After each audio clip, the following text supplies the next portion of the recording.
450 millions offertes, mais un silence glacé répond. Là où l'on attendait une gratitude mécanique, surgit un refus net qui bouleverse les certitudes liées à l'aide extérieure conditionnée. Que signifie ce geste pour vous quand Ibrahim Traoré rompt la dépendance? Que signifie ce geste pour vous quand Ibrahim Traoré rompt la dépendance? Le refus des 450 millions n'est pas un caprice isolé, mais l'entrée dans un champ de force où chaque choix engage l'avenir du Burkina Faso.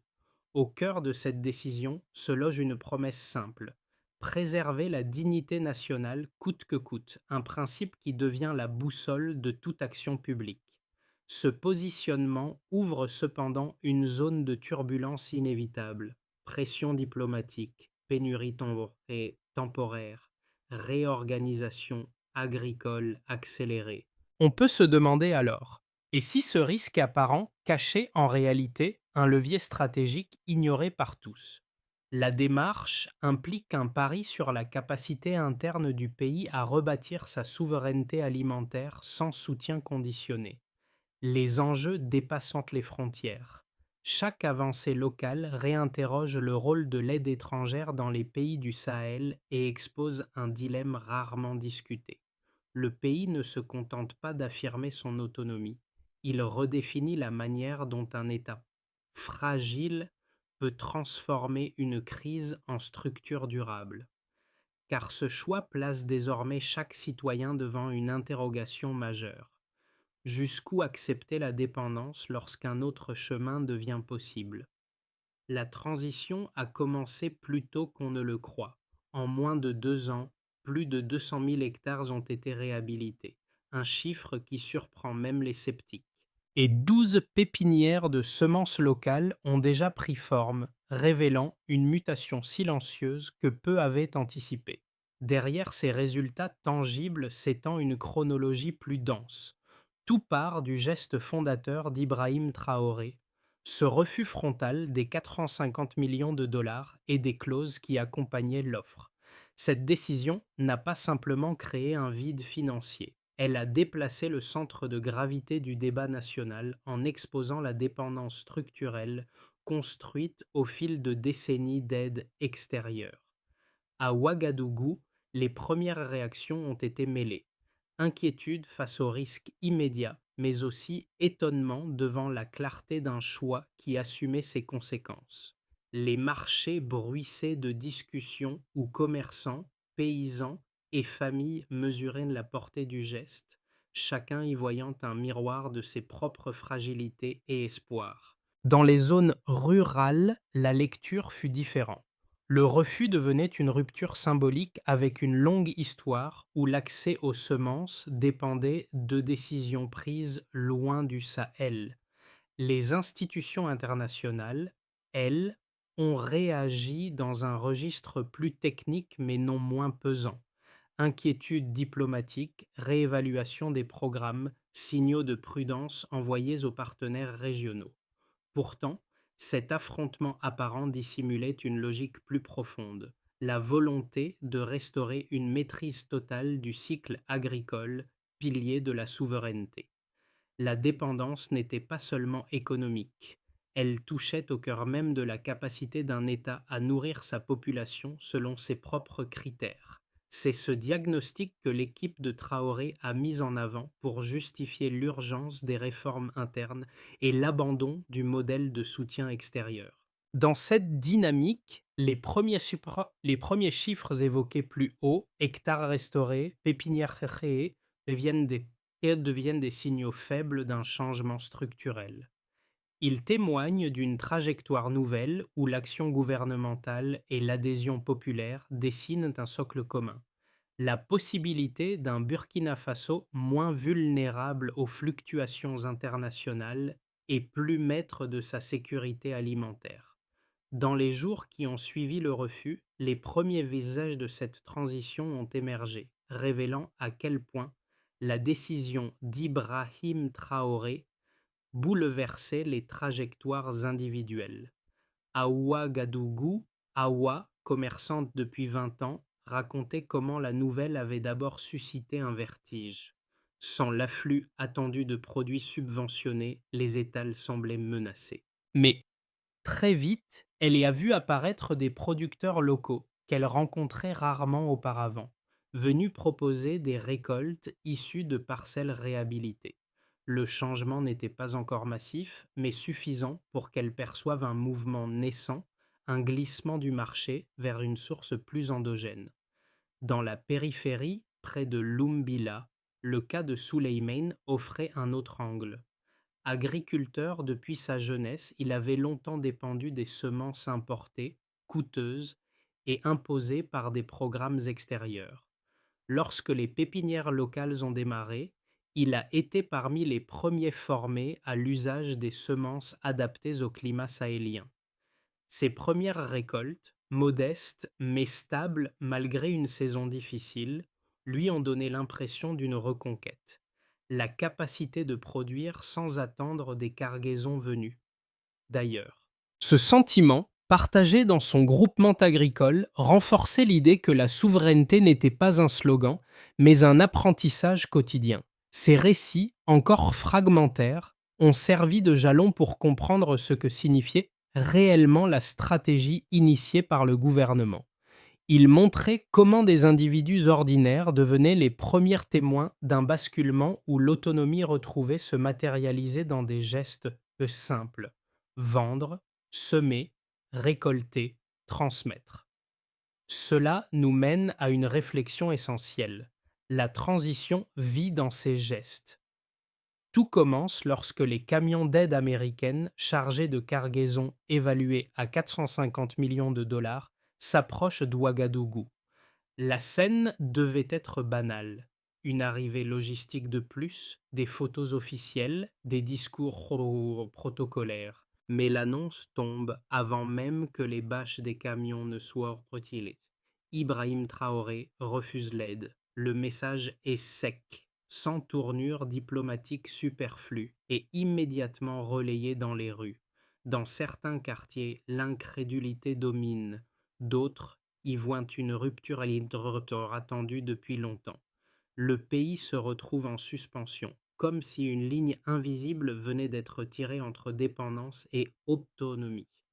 Les institutions internationales réagissent en coulisses, tandis que la nouvelle s'infiltre partout, du marché central jusqu'aux villages les plus reculés. La révélation des clauses du contrat déclenche la deuxième onde. Les semences génétiquement modifiées, fournies par des entreprises étrangères, conditionner l'avenir agricole du pays. Cette information, jusque-là technique, devient politique dès qu'elle circule parmi les paysans. L'idée d'un piège apparaît, simple mais lourde. Produire selon un modèle dicté de l'extérieur reviendrait à céder la clé même de la souveraineté alimentaire. Le geste de Traoré change alors de nature. Il n'est plus un refus, mais un diagnostic public. Le débat explose à Ouagadougou. Des commerçants s'inquiètent des ruptures possibles. Des familles redoutent la hausse des prix. Les stations de radio organisent des discussions partielles mais passionnées, où se superposent prudence, colère et admiration. Sur les réseaux publics, les réactions oscillent, témérité pour les uns, irresponsabilité pour les autres. Dans la sphère diplomatique, la tension grimpe. Les partenaires traditionnels expriment leur surprise. Des messages officiels évoquent une incompréhension, un mot qui masque mal l'irritation. Traoré, lui, répète la ligne directrice: l'aide n'est pas refusée, seule la tutelle laissée. Cette phrase circule comme un slogan involontaire. Elle frappe parce qu'elle clarifie la position. Le problème n'était pas la ressource, mais la dépendance qui s'y greffait. Pendant ce temps, dans les campagnes, un autre tempo se met en place. Les premiers programmes de réhabilitation des terres sont lancés. Des techniciens, souvent jeunes, sont envoyés pour accompagner les communautés. Les formations apparaissent, modestes mais régulières. Le pays ne se contente pas de dire non, il commence à bâtir une alternative. Cet enchaînement surprend ceux qui s'attendaient à un vide après le refus. Au contraire, chaque semaine apporte un signal concret, même discret, d'un recalibrage interne. La nouvelle politique produit un effet domino inattendu. Les marchés commencent à accueillir des lots issus des premières parcelles restaurées. Rien de spectaculaire, mais suffisant pour changer la perception du manque annoncé. Dans certaines zones rurales, les coopératives s'organisent plus vite que prévu. Elles deviennent les lieux où la transition prend forme, partage de semences locales, échange d'outils, coordination de saisons. À l'international, le geste burkinabé continue de déranger. Des experts s'étonnent qu'un pays considéré comme fragile prenne un pari aussi frontal. Mais le débat change subtilement d'axe. On ne discute plus du bien fondé du refus, mais de sa portée. Le pays devient, malgré lui, un laboratoire de résistance à la dépendance structurelle. La séquence se referme sur une situation paradoxale. Le risque immédiat demeure mais le pays avance, non pas par miracle mais par cohérence. La logique enclenchée par Ibrahim Traoré redéfinit le centre du problème. La souveraineté n'est pas un idéal lointain, mais un espace qu'il faut défendre chaque jour. Le contraste apparaît nettement. Avant la réforme, à peine 40% des terres cultivables étaient exploitées de manière stable. Après 2 ans, plus de 200 000 hectares réhabilités modifient entièrement la ligne de base, révélant l'ampleur du basculement interne.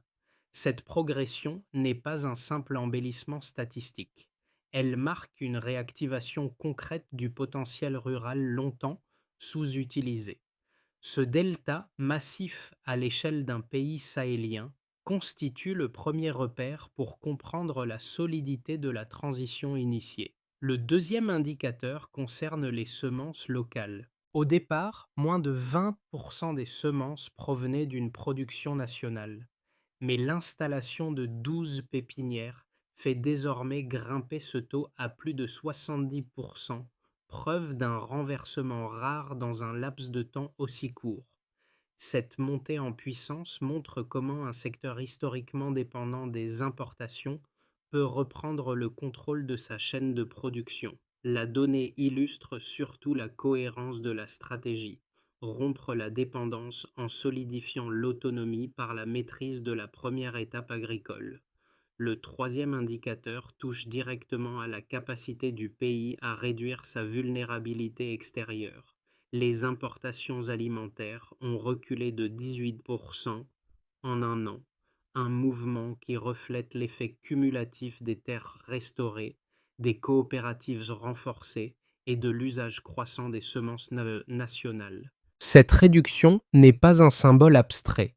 Elle atténue la pression sur les comptes nationaux et stabilise certains marchés intérieurs. Ce recul prouve qu'un pays peut améliorer sa sécurité alimentaire sans recourir à des aides conditionnées externes.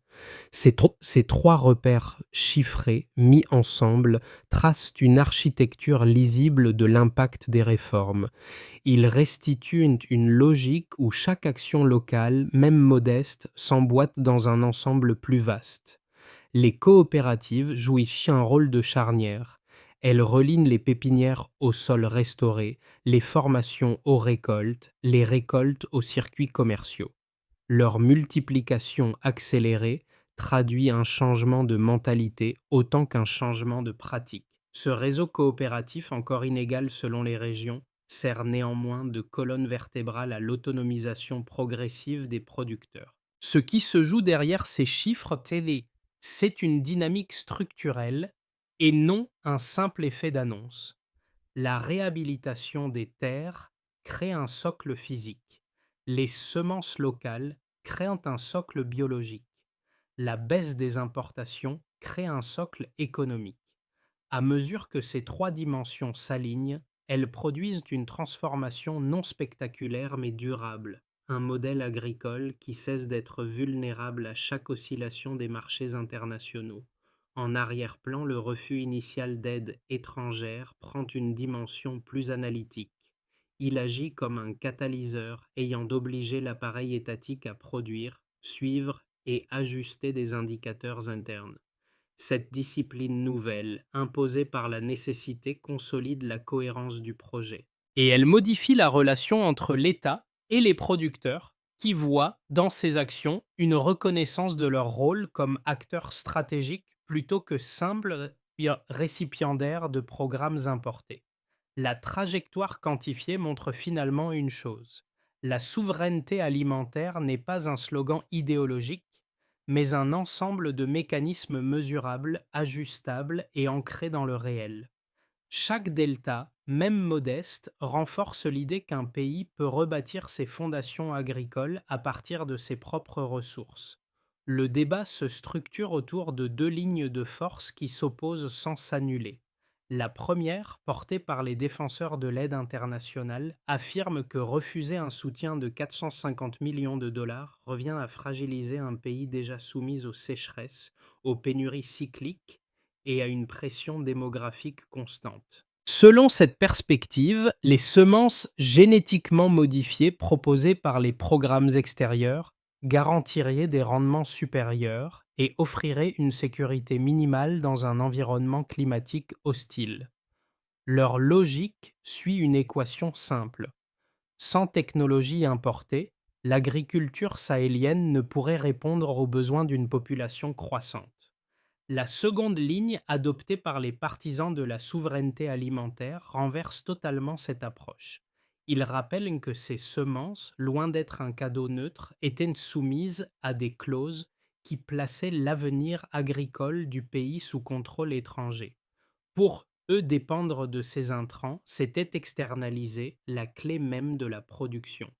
Le refus porté par Ibrahim Traoré devient alors une mesure de protection, non pas un rejet de la technologie, mais un rejet de la tutelle qui l'accompagne. Lorsque l'on confronte ces deux visions, une zone de friction apparaît. L'urgence alimentaire versus l'indépendance structurelle. C'est ici que les données du terrain apportent une nuance indispensable. Les 200 000 hectares réhabilités en moins de 2 ans atteste d'une capacité interne à relancer la production sans dépendre de programmes extérieurs. Le passage à plus de 70% de semences locales, rendu possible par l'installation des 12 pépinières, démontre qu'un secteur historiquement vulnérable peut retrouver une autonomie fonctionnelle. Et la baisse de 18% des importations alimentaires montre que cette autonomie n'est pas une idée abstraite, mais un mouvement mesurable. La Stillman position consiste donc à reconnaître la validité de l'argument initial pro-aide, la peur d'un déficit immédiat, tout en montrant que les résultats observables affaiblissent ce scénario. Les progrès rapides ne suppriment pas la difficulté, mais prouvent qu'un autre modèle peut exister sans reproduire la dépendance. Le choix n'est plus entre sécurité et autonomie. Il devient une articulation entre souveraineté assumée et montée en puissance progressive des capacités nationales. Un pivot silencieux apparaît. Ce tournant ne vient pas d'un discours officiel, mais d'un glissement discret observé sur le terrain. La dynamique créée par les coopératives commence à dépasser les prévisions les plus prudentes. Dans plusieurs communes rurales, les groupements féminins, longtemps en marge des décisions agricoles, deviennent des centres d'expérimentation où s'échangent semences locales, techniques résilientes et outils mutualisés. Leur rôle, d'abord perçu comme auxiliaire, devient structurant lorsque les premières récoltes issues de ces parcelles montrent une stabilité inattendue malgré une saison difficile. Cette évolution rehausse la portée du geste initial d'Ibrahim Traoré. Le refus de l'aide, longtemps interprété uniquement sous l'angle diplomatique, révèle ici un autre effet. Il a redistribué l'initiative au niveau local. L'État impulse, mais les communautés prennent le relais, transformant la réforme en mouvement social diffus. Ce midpoint, presque invisible à l'échelle internationale, devient un marqueur stratégique à l'intérieur du pays. Dans ces espaces modestes, l'autonomie cesse d'être une abstraction. Elle s'incarne dans des décisions quotidiennes, parfois minuscule mais cumulative. Et cette montée en puissance communautaire modifie l'équation initiale. La transition ne dépend plus seulement d'une volonté politique, mais d'un réseau humain qui commence à s'auto-soutenir. Dans les campagnes, la première conséquence est un recul progressif de la dépendance aux intrants importés. Les 12 pépinières locales, désormais pleinement opérationnelles, fournissent des semences s'adapter qui réduisent les risques liés aux saisons irrégulières. Les paysans rapportent des récoltes plus stables, non pas spectaculaires, mais suffisamment constantes pour alléger l'incertitude annuelle. Ce changement génère un sentiment de reprise de contrôle qui transforme les pratiques quotidiennes. L'usage des parcelles réhabilitées devient une routine productive plutôt qu'une expérimentation fragile. Pour de nombreux ménages ruraux, cette régularité nouvelle permet de planifier modestement, mais pour la première fois depuis longtemps, à plus de quelques mois. Les petites entreprises agricoles constatent une évolution plus lente mais structurante. L'augmentation de l'offre locale, issue des 200 000 hectares restaurés, crée de nouveaux flux d'approvisionnement. Certains transformateurs commencent à diversifier leurs produits, privilégiant des chaînes courtes moins exposées aux fluctuations internationales. Cette transition reste prudente, mais elle installe une logique différente. Produire, transformer et distribuer dans un même écosystème national. Les entreprises voient dans cette dynamique une opportunité de stabiliser leurs marges jusque-là vulnérables face aux importations irrégulières et coûteuses. En ville, les effets sont plus contradictoires. Au début, certains craignaient une flambée des prix liée au refus de l'aide. Pourtant, la baisse de 18% des importations alimentaires a produit un phénomène surprenant. La part des produits locaux sur les marchés a augmenté. Cette présence renforcée ne fait pas disparaître toutes les tensions, mais elle amortit des variations qui autrefois dépendaient presque exclusivement des cargaisons étrangères. Les citadins découvrent progressivement que l'autonomie agricole du pays n'est pas une abstraction rurale, mais une réalité qui influence directement leurs étals, leur budget, leur alimentation. Sur le plan régional, le geste de Traoré a ouvert un espace d'observation intense. Le Mali et le Niger suivent avec attention les résultats obtenus, notamment la montée à plus de 70% de semences locales. Même les experts internationaux, souvent sceptiques, reconnaissent que ce basculement oblige à réexaminer le modèle classique de l'aide alimentaire. Certains partenaires régionaux envisagent déjà des coopérations ciblées, notamment pour l'échange de pratiques et de variétés adaptées au Sahel. Ainsi, le Burkina Faso devient un précédent, non pas un modèle achevé, mais une étude de cas vivante et évolutive. Ces 4 trajectoires montrent que la décision d'Ibrahim Traoré n'a pas seulement reconfiguré les rapports diplomatiques, elle a redéfini des routines économiques, sociales et agricoles. Les bénéfices restent inégaux, mais tous pointent vers un même axe. Un pays qui apprend à s'appuyer sur ses ressources plutôt que sur ses dépendances. La transition n'est ni linéaire ni exempte de risques. Pourtant, ces manifestations concrètes lui donnent une profondeur difficile à ignorer. Les 12 prochains mois ne se prêteront pas à une lecture unique. La trajectoire ouverte par le refus initial et les réformes qui ont suivi placent le Burkina Faso devant 3 chemins possibles, distincts mais connectés par une même logique de souveraineté. Chacun d'eux traduit un équilibre différent entre résilience agricole, stabilité sociale et pressions extérieures. Consolidation lente mais ferme. Dans ce scénario, les programmes engagés poursuivent leur montée en puissance sans accélération spectaculaire. Les 200 000 hectares réhabilités continuent de produire, mais avec des variations saisonnières prévisibles. Les coopératives renforcent leurs mécanismes internes, stabilisant progressivement l'approvisionnement des marchés locaux.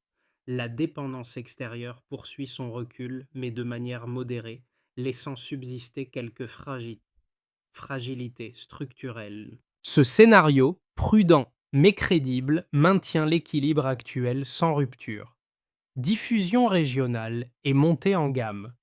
Dans cette version, les gains observés deviennent un levier d'entraînement. La confiance acquise par les producteurs stimule la création de nouvelles coopératives et renforce les réseaux existants. Les techniques agricoles adaptées se répandent plus vite que prévu, notamment grâce au rôle accru des femmes dans les filières locales. Le Mali et le Niger entrent dans une phase de coopération expérimentale, partageant semences et méthodes. Cette dynamique régionale crée une ceinture agricole sahélienne plus cohérente, réduisant les chocs provoqués par les importations fluctuantes. Ce scénario repose sur la continuité des conditions politiques actuelles.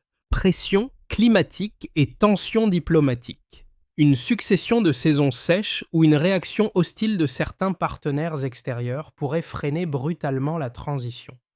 Dans ce cas, les marchés urbains redeviendraient vulnérables, surtout si les récoltes stagnent. Les coopératives auraient du mal à absorber la demande et les importations devraient temporairement augmenter pour stabiliser les prix. Ce scénario n'annule pas les progrès accomplis, mais impose un ralentissement significatif qui testerait la capacité du pays à maintenir sa cohérence stratégique. Voici une orientation de réflexion utile. Ces trois trajectoires rappellent que la souveraineté n'est pas un état figé, mais une dynamique faite d'avancées et de résistance. La clé pour les prochains mois sera d'adopter une lecture pragmatique, anticiper les contraintes, valoriser les gains et considérer chaque saison agricole comme un palier plutôt qu'une finalité définitive.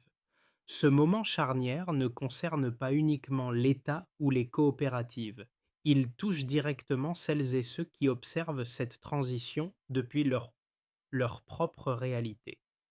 Pour un premier groupe, les personnes attachées à la stabilité économique, le mouvement initié au Burkina Faso rappelle que la sécurité alimentaire ne dépend pas seulement des cargaisons internationales, mais aussi de la capacité à consolider des circuits de secours résilients. Dans leur quotidien, cette idée devient un indicateur précieux. Comprendre comment un pays réoriente ses ressources permet de mieux anticiper les fluctuations des marchés, même lointains. Un deuxième groupe, celles et ceux sensibles aux enjeux sociaux, voient dans la montée des coopératives une transformation distincte.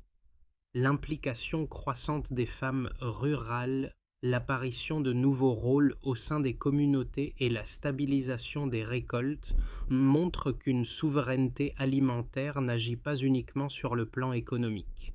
Elle crée un espace où les contributions autrefois invisibles deviennent centrales. Pour ces observateurs, le cas burkinabé sert de prisme pour réfléchir aux formes d'engagement local dans leurs propres environnements. Enfin, un troisième groupe, souvent tourné vers les problématiques globales, trouve dans cette trajectoire un laboratoire concret pour penser les dépendances structurelles. La diminution de 18% des importations alimentaires, la réhabilitation de vastes surfaces cultivable et la diffusion des semences locales illustrent comment un pays peut réajuster son rapport au monde sans se refermer.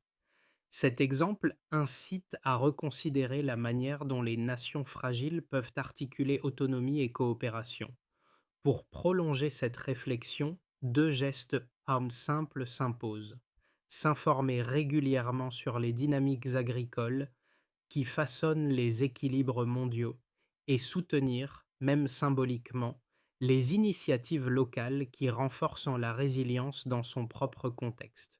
Le tournant engagé par Ibrahim Traoré nécessite désormais une méthode précise, capable de transformer l'élan actuel en structure durable. Cette phase repose sur une succession d'étapes brèves mais ciblées, chacune rattachée à un acteur, un calendrier et un indicateur mesurable. Les équipes techniques nationales doivent concentrer leurs interventions sur les zones déjà restaurées pour éviter leur dégradation. La mesure est simple. Suivi mensuel de la fertilité et taux d'utilisation effective des parcelles. L'objectif est d'ajouter un réseau complémentaire de sites de production de semences dans les régions encore dépendantes des intrants externes. L'indicateur clé: proportion de semences locales disponibles dans chaque commune prioritaire. Les groupements agricoles nécessitent un appui logistique, matériel commun, formation courte et modules de gestion collective. La performance se lie dans la régularité des récoltes et la capacité à mutualiser au moins 30% des ressources essentielles. Les autorités municipales doivent faciliter la circulation des produits locaux, stands dédiés, stockage adapté, politique anti-spéculation. Le résultat attendu: une présence stable de produits locaux malgré les variations saisonnières. Un suivi trimestriel coordonné entre l'État, les coopératives et les techniciens permet d'identifier les blocages récurrents. L'indicateur final: un taux de dépendance aux importations poursuivant sa trajectoire descendante. Chacune de ces étapes consolide la logique initiée au sommet: construire une autonomie qui ne repose pas sur des annonces, mais sur des systèmes qui fonctionnent réellement.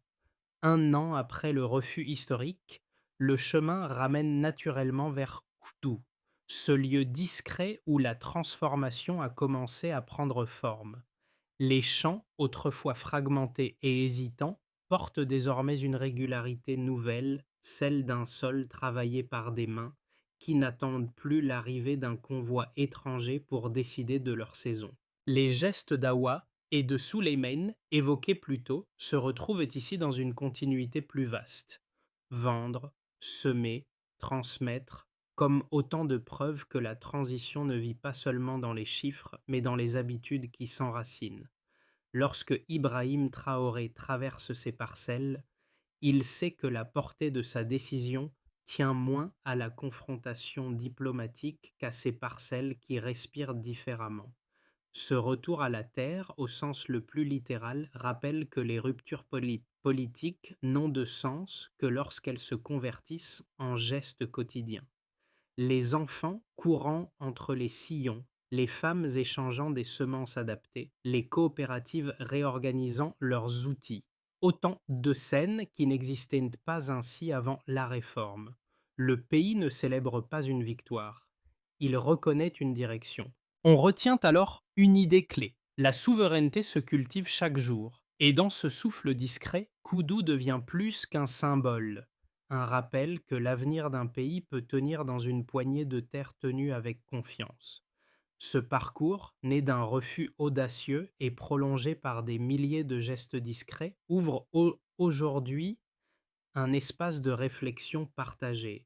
Le Burkina Faso n'a pas seulement modifié son rapport à l'aide extérieure, il a rappelé que la souveraineté alimentaire est une construction vivante, faite de décisions collectives, de responsabilités locales et d'une volonté politique qui accepte la lenteur comme partie intégrante du processus. Cette histoire n'impose aucune conclusion, mais elle invite à interroger nos propres dépendances, nos routines et la manière dont nous envisageons les solutions imposées de l'extérieur. Si cette trajectoire résonne, la meilleure manière d'y répondre est d'entrer dans la conversation, discuter, comparer, questionner ce modèle et ses limites. Aucun pays ne peut porter seul cette réflexion, mais chacun peut contribuer à élargir le cadre. En partageant cette analyse, en soutenant les initiatives locales qui renforcent l'autonomie ou simplement en s'informant davantage, vous devenez un acteur de cette dynamique plus vaste. Les transitions profondes naissent rarement d'un seul acte.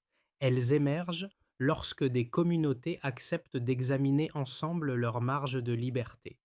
Et c'est précisément cette ouverture que propose aujourd'hui l'exemple burkinabé.